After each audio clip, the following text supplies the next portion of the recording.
Okay, it's a lesson for our Cornet Project class discussing landmarkism. This is evaluation number 2. Feedback indicated and requested an evaluation of landmarkism by Middletown Bible Church. And according to their websites, wonderful resources. I'll include that on there. And then as I began to go through the initial evaluation by Middletown, I noticed they had placed Greek construction was a headline of a section in it. So I thought, well, that'll be a good place to start for the Cornet Project class. Also, I've located much controversy, more than I ever imagined. This book by Bob L. Ross. Anyway, I found and have this copy from August 26, 1999. This is from two very scholastic pastors in the American Baptist Association, and they were bantering about landmarkism. And one of them went so far as to have to disavow himself from it. That's Dr. Richard Hamlin. And then he was bantering with a Bible scholar, Brother Mark Osgathorpe. Now, it's not uncommon in the American Baptist Association, independent churches voluntarily associating to, I guess, banter. But now this was in 99. I wasn't even on computers till 2010, but that's another story. But anyway, so I'll share that with you later, but not in this video. But let's just look at this text. And here's exactly how the texts are laid out in the Middletown Review. I've added the Koine text just so we can have our Greek class and our cake too, so to speak. Well, let me go ahead and get the translation. He himself, John the Baptist speaking, he himself, he's speaking of Jesus, will baptize, that's transliteration, baptize you all. Notice that's plural. Will baptize you all in, notice it's in spirit, holy, and in fire. So John said, I baptized you with water, but he himself, speaking of the one who would come after him, speaking of Jesus, and you see how they translated or wrote it in the Middletown Bible Church Review of Landmarkism. He, speaking of Christ, shall baptize you in Holy Spirit. Well, Acts 1:5 says, but you all yourselves, well, but you yourselves, plural, yourselves will be baptized. And of course, we've got plenty of time to discuss baptizo in another lesson. It's obviously immerse. We hear people say submerge, and the finite verb form is merge, and the past participial form in Latin is merse. In, notice in Holy Spirit.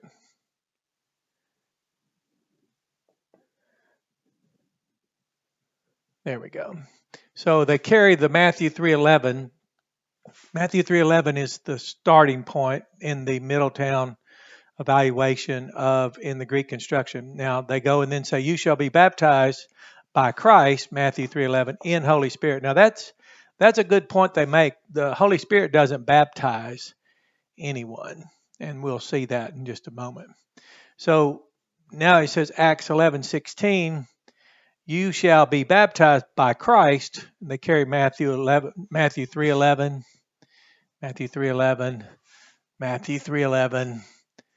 in Holy Spirit. Well, it's the same. It's exactly what it said in Acts 1:5, which is interesting because they brought up Acts 1:5, and I think in their review they speak of it being an error in landmarkism to speak of the church prior to the day of Pentecost, but Acts 1:5 says, you shall be baptized, not begotten, which we've looked at that. So we've seen genao, begotten or fathered, often confused with sozo, delivered or saved. And now we're seeing that the quote of John the Baptist is they're remembering what John the Baptist said, which is about that which he said. But these people had already believed and were then baptized with water by John. And we teach, and we know the Bible teaches at the moment you believe, you're born again, fathered by the Spirit of God. So I'm not sure at this point what error they're pointing out in Landmarkism, except we'll get to it eventually, I'm sure. But then it says again, you yourselves. It's nice to have a text repeat itself so we can just, but you yourselves will be baptized in, again, it's in, not by. The Holy Spirit's not the baptizer. It's in Spirit, Holy Spirit. There, so in Holy Spirit. Then we come to the text that seems to be where the controversy is. We were baptized by Christ. Then he says they carried Matthew 3:11 down again, making sure that it's by Christ is the baptizer. I remember telling someone that John is the baptizer with water, and Jesus is the baptizer in spirit, Holy Spirit, and in fire. And then it says, in one spirit, into one body. So let's translate that out. So it says, indeed, for postpositive conjunction, for indeed, in, again, notice it's in, and that's really, I've seen a lot of controversy around that. But again, we can look it up. If we want something completely objective that really leaves us out, it's like in our math classes, we really don't have a lot of room for input. We either know how to factor something out or we deploy the quadratic equation or something, but we don't really have any place to manipulate it. So here in one spirit, pneumati, spirit, that's the locative case. We ourselves, you remember Paul's pastor here of this church, so he pastored quite a few while as an apostle. We ourselves, all ones, into one body, and this is aorist passive, were baptized. So I'm not sure, it appears that a contradiction's been unintentionally, it's a negative externality where you didn't really intend to. So they're trying to make one point, and I think they've run into a point that they didn't intend to make, which can often happen. Because when John spoke to these people, that he said, you all, or he shall baptize you, he himself, you all, plural. Now notice it's always plural. It's always speaking to a group. You all shall be baptized. It says he himself will baptize you all in Holy Spirit and fire. These people had already believed and were already born again. So that happens the moment you believe. And then John had baptized them with water. And he said in the future. So if in the future people who had believed and had been baptized with water would be the ones that Christ would baptize in Holy Spirit and in fire, then as you notice, Middletown Church correctly stated that Christ is the baptizer, because we can often, by reading it, assume or state, and let me look at that text and see what it says in our King James. Just let me see, 1 Corinthians 12. Oh me. 13. Yeah, it says, for by one Spirit, and see, Middletown used in, which is what it is. Here it is. It's what it is in the Koine text, in, not by. So we weren't baptized by the Holy Spirit into one body. We were baptized by Christ in, and I don't know if Middletown could have made a better case for what I know Baptists historically to teach, is that Christ would come, and this in fire, this in Holy Spirit and in fire, he was speaking of that, those who had come out, who had believed and been baptized by John, and John was one speaking to them about what Christ would do. And then Acts 1:5, I don't know that they intended, but they pointed out precisely what we teach the text to say, and it says that.